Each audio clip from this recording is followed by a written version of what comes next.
আৰোপীটো এইটো যিমানখিনি মই যিটো কৈছোঁ সেইটো দি দিছোঁ ন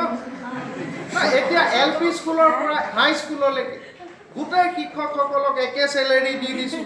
তো এতিয়াও আপোনালোকৰ কিবা ক'ব লগা থাকি গ'ল নেকি কওক যদি আছে কওক চক মই এইটো বুজি পাইছোঁ চক টিউটৰৰ সেই গোটেই কনচেপ্টটো বেলেগ সেই টিউটৰৰ কনচেপ্টটো আপোনালোকে ইয়াত নানিব ইয়াততো গোটেইখিনি আমাৰ শিক্ষক মানুহ আছে LP স্কুলৰ পৰা ME স্কুল আছে চ' ইয়াতে সেই কথাটো নাহে বেলেগ সোধক আপোনালোকৰ আৰোপী আৰু কিবা আছে এইবিলাক আগৰ দিনত হৈ অহা বস্তু আগৰ দিনতে যিখিনি হৈ গৈছে মই দলৰ নামবিলাক নকওঁ কিন্তু যিখিনি হৈ আছে তেনেকেই গৈ আছে ন মই এতিয়া আজি এজন মানুহেতো কৈ দিব নোৱাৰোঁ ন আপোনাৰ পেঞ্চনটো হৈ যাব যাওক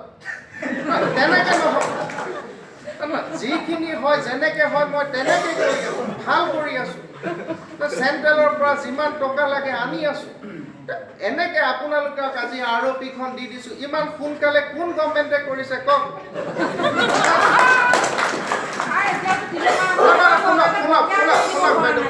আপোনালোকে কথা বহুত কৈ দিয়ে ন আপোনালোকে কথাবিলাক বহুত কৈ দিয়ে স্কুল কেইটা বজাত যায় আপুনি কওক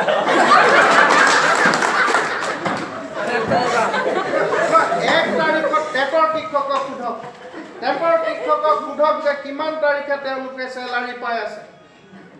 চব মাহৰ 1 তাৰিখত চেলাৰী টেলাৰী দি কিমান ধুনীয়াকৈ ৰাখি আছোঁ কিমান মেৰিটিয়াছ ল'ৰা ছোৱালী না মই এটা পৰীক্ষা পাতি কিমান ভালকৈ ৰাখিছোঁ না এটা কথা হয় মাজত তেওঁলোকৰ অলপ চৰকাৰৰ কিবা প্ৰব্লেমৰ কাৰণে অকণমান দিগদাৰ হৈছিল এতিয়াতো কমপ্লিট 1 তাৰিখত দৰমহা পায় না সেই ল'ৰা ছোৱালীখিনিক আপোনালোকে সোধক আপোনালোক স্কুল যায় 10 বজাত সোনকালে 2টা বজাত ছুটি হয় আপোনালোক আহে 1 বজাত টেটৰ শিক্ষকসকলে কিছুমানে অলপ গণ্ডগোল কৰে বাকী ঠিক আছে তেনেকৈ আজি টেটৰ শিক্ষক এজনে আহি এনেকৈ নকয় টেটৰ শিক্ষকসকলে এনেকৈ নকয় কিন্তু আপোনালোকে ঘছকৈ এখন মিটিঙত আহিলেই কৈ দিয়ে ছাৰ আমাৰ অমুকটো কি হ'ল আৰে মই হাতত লৈ নুফুৰোঁ ন